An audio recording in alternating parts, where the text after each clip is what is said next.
In today's video, I'm going to help you create your very first Dead by Daylight video and help some of you to one day become a full-time DBD YouTuber like me. No one has ever made something like this for Dead by Daylight, and I would have loved a guide on the basics when I started 2 years ago. So here it is, gamers. I'll walk you through these 4 steps together that pretty much every DBD YouTuber goes through behind the scenes every time they upload a video. Let's begin. To make a Dead by Daylight YouTube video, first you'll want a good video idea. This is literally a make or break for your video, especially if you don't have an audience yet. Creating an extremely interesting video idea like, I played Dead by Daylight in space, versus an extremely overdone and simple video idea like DBD OP build number 33 will be the difference between 3 people seeing your video and 100,000 people seeing it. So for this example video that I'm going to be making from scratch, I created something both easy to understand but also interesting. I'm going to be getting in 5-gen chases with no mither in Dead by Daylight. Not a bad video idea, right? It's something hard to do that viewers haven't seen before, but it catches a wide audience since it's basic and easy to understand for all player levels. You need a title that matches what your video is going to be about. I just used Notepad and came up with this title. Looping Killer for 5 gens with no mither. It's simple and easy to understand. The most important thing about this title is that it highlights the most interesting and different aspect of the video idea we brainstormed before. Someone will read this title and get that itch in the back of their mind, needing to see how you accomplish something so challenging. Curiosity is by far the most powerful emotion in marketing, so try not to give everything away from just the title. An example for a bad title would be something like, I looped the Trapper for 5 gens with no mither with my Swift and on a brand new account. Literally no reason to watch the video anymore if I read that in my feed. Next, I went into Photoshop and drew a rough sketch of the thumbnail I wanted to make. I wanted to make a very generic thumbnail for this guide, with a survivor in the foreground and a killer behind them chasing. For thumbnails, I always recommend creating something that stands out from the crowd. However, there's a certain meta for DBD thumbnails that works consistently. So I would recommend creating something similar and slowly getting more comfortable with the tools like Photoshop and Blender, before tackling something a little more creative and ambitious, like this, for instance. An important point to make, however, you don't need to use Blender to create thumbnails that'll do extremely well. You can literally just take a screenshot of your game and add some text, and that could do just as well. Using Blender just allows you full control over things like framing and posing of characters. But if Blender seems too intimidating at the start, as it was for me, there's no special need to use it. Grabbing images from Google has never failed as well. Making videos is a creative process after all, so don't feel forced to create something that others are already doing. I needed specific running and attacking animations for my 2 characters, so I'll be showing you where to find those in Fmodel. Fmodel is a program that lets you extract models and textures straight from Dead by Daylight, from benches to hooks to survivors and killers. It's all there. Again, all resources to learn more about how to download and use these programs correctly will be in the description. But here are all the running animations for female survivors. I used Injured here because we'll be using no mither. You just need to right-click one or them all and download them for use in Blender. With Blender opened, I deleted the things I didn't need and looked for the first model I'll be working on. I've already downloaded every single killer and survivor in the game months ago, so I don't need to repeat the steps I did before with the animations for each character.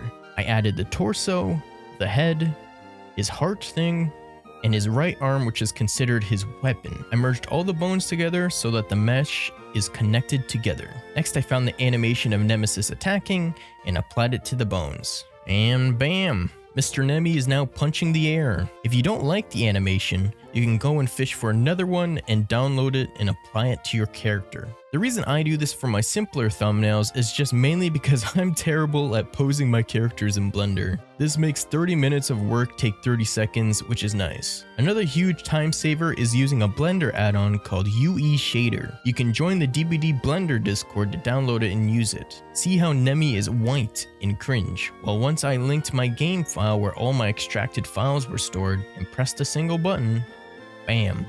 He's now fully textured and beautiful. This is the fastest way to create good poses that I've learned in Blender. I'll be linking a few good guides on step-by-step instructions on how to do this exact thing in Blender as well. since I kind of have to breeze through hours on hours of learning to make this video under 15 hours long. I added a camera and positioned it where I wanted Nemesis to be in the final render. I also added a light source since he'll be super dark if you took a picture of him right now. I clicked a single button to get the highest quality export settings. Again, you can find these things in the DBD Blender Discord linked below. Turned on a transparent background for the render and rendered him for the thumbnail.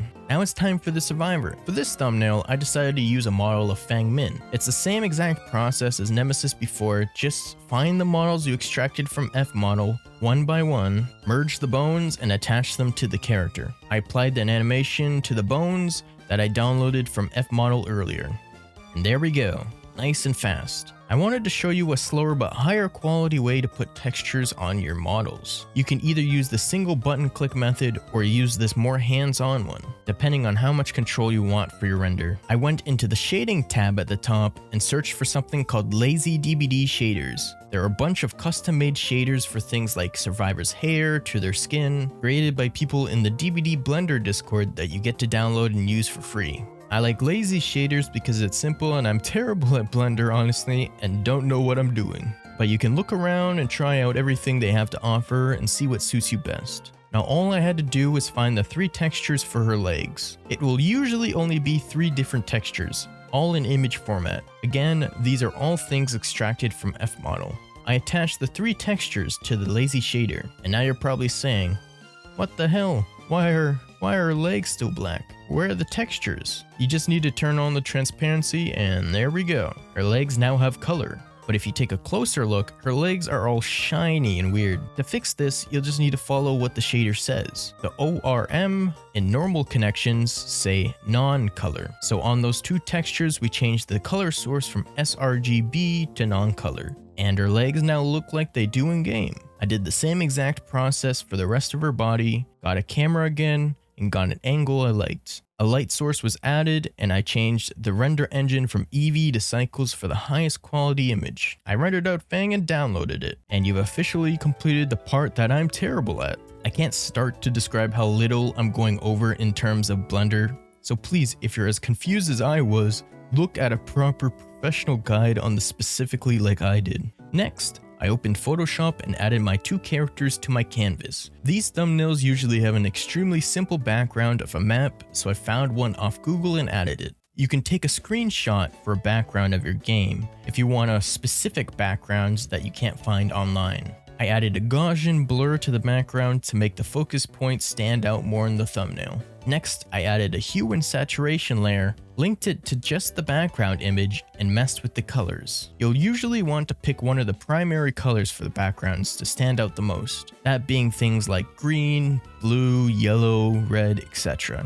I made the hue layer overlay mode and got something like this that I was happy with. I chose green mainly because Fang's outfit is red, and green and red contrast well so it'll stand out to the eyes better. I then adjusted the position of both Fang and Nemesis. Composition of an image is rather complicated, so I'll just show you the most simple one, the rule of thirds. The rule of thirds just helps you create a visually appealing image to the eyes. This is useful when you have focus points like Fang and Nemesis for this thumbnail. Put them both on or very close to the vertical lines, and that's all you gotta do. If you look at many thumbnails or even just art in general, the rule of thirds is used everywhere to create a pleasant and balanced image. Next, I used a color raw filter on Fang first. This allows me to make her brighter and add contrast. I made her jacket more saturated as well. I repeated the same process with Nemesis, and wow, looking a lot better already. Next, I added drop shadow for Fang. This step mainly comes down to personal preference in terms of settings. You can make the drop shadow bigger or smaller depending on your preferences, but I do recommend that you have one, as it helps to make your focus point stand out more against the background. I repeated the same thing on Nemesis. The next thing I like to add to make the model stand out more is a tiny bit of inner glow. It's a subtle change, but it still helps. You can also paint inner glow like this, or use lights in Blender behind your character. I like the simple inner glow, so I went with that. Next, with a very soft brush on a new adjustment layer in overlay mode, I painted an outer glow to both Fang and Nemesis. You can just use the outer glow option like the drop shadow and inner glow, but I like to paint it as it gives me better control on where I want the glow to be. This little step helps again with making the subject stand out from the background. Next, I added a broken status effect symbol I found and downloaded off of Google. I moved it around to where I wanted it and gave it a drop shadow. I attached a brightness and saturation filter to it to make it stand out better. It was looking a little too flat and out of place, so I used the perspective warp tool to fix that. The next step is color correction. This is by far the most person-to-person and case-to-case part of thumbnail making. You can make things contrast more, make them brighter, and a whole bunch of other things. Usually, I just eyeball it and go back and forth and change things I don't like. It's called digital art for a reason, so you're gonna have to just get used to adjusting small details of an image. Once I'd done that process for both Fang and Nemesis, I adjusted the broken effect a little more with the perspective warp tool. I copied all the layers I made and turned them into a single layer to do some final touches. Adding a vignette, sharpening the entire image, making it brighter, and adding grain are all things you can do. Experiment with it and see if it enhances your thumbnail. After I was satisfied with what I made, you can export it as a JPEG or a PNG. And there you go, you spent all that time and effort just for people to glance at it for 0.25 seconds and skip over your video. Truly a YouTube moment. I like to preview what the thumbnail will look like for you guys by going onto a website like this one and adding both the thumbnail I've created as well as the title. It didn't look that bad. Depending on who you ask, it can be normal for a single video to have over a dozen different variations and changes before they land on a thumbnail they're happy with. This is my personal favorite part of making YouTube videos. It really lets you flex your creative muscles and create some fun stuff. Remember, there is nothing wrong with a screenshot and some text as long as the thumbnail is interesting and stands out. That is all that matters. Many of my most popular thumbnails don't use Blender at all and were created in like 3 minutes. Usually less is more when it comes to thumbnails, so try not to surpass 3 elements in each thumbnail: the focal point or focus, the background, and something that enhances or brings context to the image and what the video is about. Whether that's a red arrow, text, or a symbol like the broken one I used. After all of that, finally you can get to the real meat of making a DBD video, and that's the recording and editing. For recording, you can use a screen recording software like OBS or a game capture card if you're on console. I'll have another video in the description for specifics in regards to recording games in high quality and separating audio in OBS. I then loaded up DBD, put on my daring build of No Mither and Self-Care, and got into a match. I then realized that I forgot to turn my HUD back on in my Steam settings for thumbnail reasons before the recording. That's okay, it happens to the best of us. Record a bunch of games until you're satisfied with the matches you've recorded. Most survivor build videos consist of 2 to 3 matches after being edited, but that's just kind of personal preference. After you've recorded everything, it's time to throw it into your editing software. I use all Adobe products for YouTube from Photoshop to After Effects, so I'll be showing my steps through those programs. But the general steps for editing remains the same for any editing software you use. If you want a free editing software that's honestly extremely good, I would recommend DaVinci Resolve. But Premiere Pro is what I've always used, so we'll be using this for today's guide. The first thing you'll want to do is to drag and drop your footage into your editing timeline. And the next step is the most time-consuming and boring while editing. Cutting footage is as its name suggests, removing the boring bits of your footage and keeping the interesting ones. If done well, your 4-hour gaming session can turn into a 15-minute video. For Dead by Daylight videos, the most interesting footage is what we should keep, and that's chases. Making survivor content is harder in that aspect, as you can't control whether a killer will stick chase or not for the footage. For killer, it's easier since almost the entire match is chases, besides things like hooking and kicking gens. Pacing is by far the hardest and most important skill to master when it comes to cutting footage. I'll give you an example of bad pacing. If I left a long pause like this, then started speaking again in the video, that's bad pacing. You can have faster and slower pacing, it depends on your personal preference. A good rule of thumb is to have both fast and slow pacing in your video, one after the other. So you can have an intense chase, which is fast, then you being funny and cracking jokes, which is slow, and something fast again, and repeat that process. If you do this, I would highly recommend you have more switches between the two in the beginning, and slow it down as you get later into the video. The only people who have that constant back and forth pace are those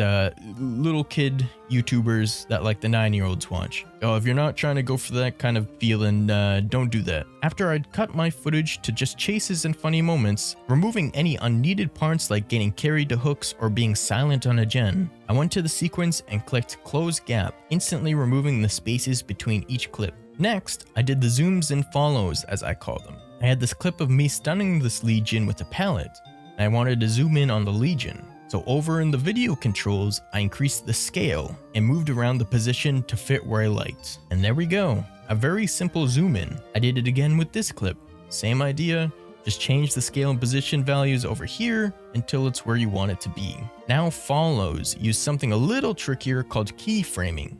Put it simply, keyframing is a tool that allows you to change the position and scale values multiple times in a single clip, not just once. To demonstrate this, I'll be using this clip where Legion whiffs at me vaulting a window. So like the zooms before, I'll change the position and scale values to make Legion in the center of frame. However, unlike before, I tick these two little stopwatches at the first frame of the clip. Next, I use the arrow keys to go forward a few frames, then adjusted the position and scale values to frame her in the center again. Repeat this process every few frames. If you want it smoother, adjust the values every single frame. It takes some time, however, once you're done your keyframing, you'll have a follow effect like this. There are better ways to do this in After Effects, but After Effects is a lot more complicated, so we'll just be keeping it nice and simple in Premiere. All editing softwares have this feature, so just search up how to keyframe in blank, and I'm sure there are many specific videos for your editing software of choice. It's not hard to do, just takes a good amount of time. Thankfully, we're not going to be talking about mass keyframing in this video, because that sucks. These preset zooms that I can just drag and drop were all purchased from Finzar. Finzar is a YouTuber who teaches you how to edit and all that cool stuff, and he's the dude who taught me as well. I bought his editing pack that allows me to just drag and drop things like zooms instantly without all the fuss. His channel will be down in the description as well, with some of his basic editing guides as well. You can also press T and add some text like I did here if you want to do that. For transitions, I created an adjustment layer. I would honestly recommend using an adjustment layer for all your editing effects. I don't because I'm an idiot, but do as I say and not what I do, I guess. I made the adjustment layer around 12 frames long, dragged it between the two clips, and copied it once above. I then became a Finzar shill again by using his transition presets, adding the main preset to the bottom layer, then the transition I would like to the top, and this is the final result. Transitions should be used when there is a big change of pace or time between two clips. Every editing software comes with preset transitions already installed. I just prefer to use Finzar's because they're more professional. Next, you're going to want to find some good music. I personally like to use video game music in my videos, however you can use anything you like. A lot of gaming music is non-copyrighted, so that's one of the reasons I use it. You don't have to add music if you don't want to, I just find normal gameplay by itself a little dull, so I always add in music. After you've downloaded your favorite soundtracks off of YouTube, you can drag and drop them into your editing timeline. The music was way too loud, so I used my sound panel and changed the setting of the music to balance background music. I then dragged down the volume of the music until I was happy with it. This is usually below -30 dB for me when it comes to music.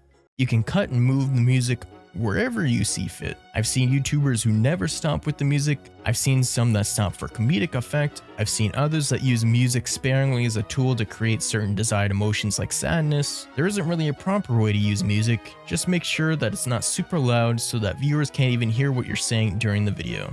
Sound effects can either make or break your YouTube video. Put them in the right spots, at the right volume, and your video can go from a 6 out of 10 to a 10 out of 10. However, putting them in destructive or incorrect places can ruin your entire video. I try my best to stay away from sound effects for the most part, due to their volatile nature depending on how good you are with them. So let's use this as an example. I downloaded this absolute classic from YouTube and added it to my project. I then adjusted it onto the timelines so that it'd make the most comedic sense. And there you go, comedic magic. I lowered the volume of the sound effect, now it's good to go. Now you can add that 300 times like this in the span of 10 seconds to keep your audience engaged. I may not use sound effects often personally, however I still have a folder full of them just in case. It's a good practice for both sound effects and music that you download. Keep them labeled in a folder for use in the future. Some basic effects in your videos: instead of the zoom in, you can do the opposite like this and zoom the footage out. If you want to make the gameplay float further away, use 2 keyframes like this for scale and you got yourself a basic but effective effect. I selected both keyframes and right-clicked and changed them to Bezier keyframes. This just makes the zoom out less linear and robotic and more smooth. I also added the black and white effect on top. Very cool. After I was done with my editing, it was time to export the final video. I usually just export with the default settings given for YouTube 1080p, just checking the max depth and render quality and making the render 2-pass. This just allows the video to be in the highest quality possible while not taking forever. After a few minutes to a few hours, your video should be downloaded on your PC where you saved it. I then uploaded the video to my YouTube account, fixed the title, added a description of the video. You can add your other social medias here as well. I uploaded the thumbnail that I made and created some tags. The tags don't need to be complicated, just include stuff in the video like Dead by Daylight or Survivor, DBD, whatever your specific video is about. Make sure to scroll down and change the category to gaming and the game title to Dead by Daylight, so that it's recommended to DBD players and not Roblox players. I added an end screen to another one of my videos as well as my channel link. Wait to see if you've been copyright striked for the music you use, then you can either post it immediately or schedule it. The very last step is just to let everyone know you created the video. I hope this video was helpful to any of you looking to become a DBD creator. This game is great for making YouTube content from, and there are lots of chances to grow. Just remember to create videos that you yourself enjoy. You don't have to just follow the mob. YouTube rewards creativity if it's packaged in the correct way, so have some fun with it. To any of you not really looking to make videos, that's perfectly fun as well. Even making a single half-professional video takes a lot of time and effort and resources. I at least hope that this video was interesting as a kind of behind-the-scenes look into what some of your favorite creators do when making the videos you watch. I hope you all have a great day. Peace.